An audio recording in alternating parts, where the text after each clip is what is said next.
Let's talk about different search types and service levels. I'm Rika Brandon, Chief Executive Recruiter of Building Gurus, and I'm going to explain to you today the difference between contingency search, engaged or financially committed search, or container search, as well as retained search. So now with that, it's really only three types. It just happens to be that engaged, container, and financially committed are different ways to describe the same thing.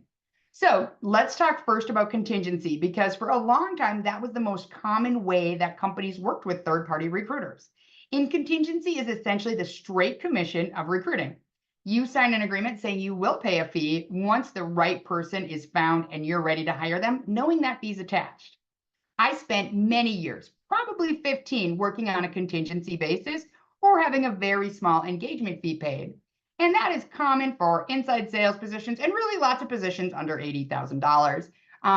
It is less common now because, frankly, it's hard to find people, and many companies are struggling and they're reaching out to recruiters. So, recruiters, specifically industry specific recruiters who have a strong track record, are moved more and more away from contingency. You can still get contingency recruiters, they just might not have the same level of experience. For example, in 2016, after 16 years, or excuse me, 15 years of recruiting in the building products industry, I recognized that I wanted clients who were more of a partner. They wanted somebody who could help them understand what they really needed in the position, what was going to be attainable in the market, and how to help them set everybody up for success. If you want someone just to send you resumes, I'm not the right recruiter for you. I'm looking for people who want a partner who's very experienced in the recruiting and hiring process, and somebody who's interested in making sure they truly have a guide to help them. Now, contingency, you want somebody to send you some resumes to see if something sticks. That's a great fit for you. And I encourage you to go that route and look for a contingency recruiter. Now, when you are a little bit more serious, and typically it's if you have a critical and urgent position. So that means you know you have to get it right and you need to get it right fast. That's when you're going to look at the engaged model. So the engaged model is how I typically work with my clients. And what that means is you're going to put some skin in the game. So you're not just signing an agreement, you're going to say that you're going to pay it. You're paying a deposit up front, which basically guarantees your priority and our ability to spend the time doing the research we need to truly uncover the entire market of available people. Now, this doesn't mean we're slow. It just means that we are able to devote resources to it that we simply can't when we're working for free in contingency. And one thing contingency recruiters never tell you, but seems obvious once I share it with you, is that your priority level is extremely fluid with contingency. If you have a great opportunity, great compensation, and candidates are interested, you're the top of their pile. The minute you're slow to communicate back, the minute that it's hard or your compensation is out of alignment, they're not particularly motivated to give you that bad news, and it just drops in priority. They start working other searches that are easier. So if you know you have a hard position and you're wondering why your contingency recruiters have gone dark on you, that's why. That was the transactional nature of the relationship you set up, which is fine. When it works great. I made a ton of money and had a ton of happy clients on contingency. But we evolve, right? And different things, and in the market, we need different things.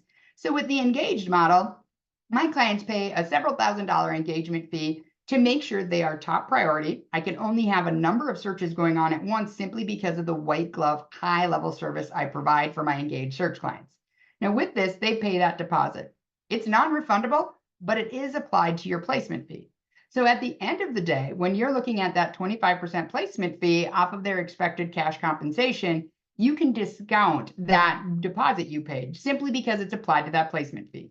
So you're not losing it, it's applied to that fee, but you're just saying, hey, this is a priority and I want you to be able to focus on it and make sure that I stay at the top of your pile, even if this isn't easy all the way through. So with that, we then go into retained. So retained is best if you're looking for an executive level position, you may have a board involved in the hiring, and you are really expecting it to take months to make this hire. This pays more like a consultant versus a headhunter. So with engaged, typically you're looking at 80+% of that fee still isn't due until you've made a successful hire. So it's still a pretty heavily pay for performance type model. Retained is different. Retained is where you're going to pay a third of that expected search fee. And typically for retained, the search fee is 33% of the expected compensation. And that may include stock options and other things that are typical with executive level hires. But with that, you're going to pay a third of that expected fee up front.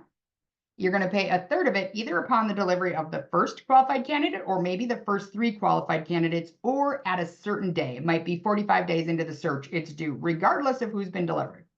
Now, for the most part now, that final third of the payment for retained is due when the person starts. There are some that are still straight retained where, it's paid on the start, it's paid on 60 days, and it's paid on 120 days. And you've paid that entire fee regardless of if you made a hire or not, because it's treated more like a consultant type role. So with that, you kind of have these 3 options. So contingency works great if it's not critical, it's not urgent, you just don't have time or you're struggling to find the people, or you don't need them to have industry experience. Maybe you're hiring for customer service, and frankly, your local temp staffing agency might be a great option. Engaged, also called financially committed, and container search is really the right option if your search might be challenging. And frankly, if you're in the building products looking for proven sales reps, managers, and leaders, it probably will be. There's just not that many of them who are, applying to jobs who are great. So that's where you're like, okay, I'm going to put a little skin in the game to make sure my recruiting partner knows I'm in it with them, and I'm going to get that focused delivery. If you're looking for a key executive hire, you might want to look at retained. Now, I happen to specialize in engaged simply because it works best for the searches I typically work and how I work as a recruiter. But this is an overview, so now you understand, and maybe you understand a little bit more about maybe the model I'm using isn't the right fit for what I need, or else you can just pat yourself on the back because you're crushing it and you got it just right. Thanks again for listening. Happy hiring.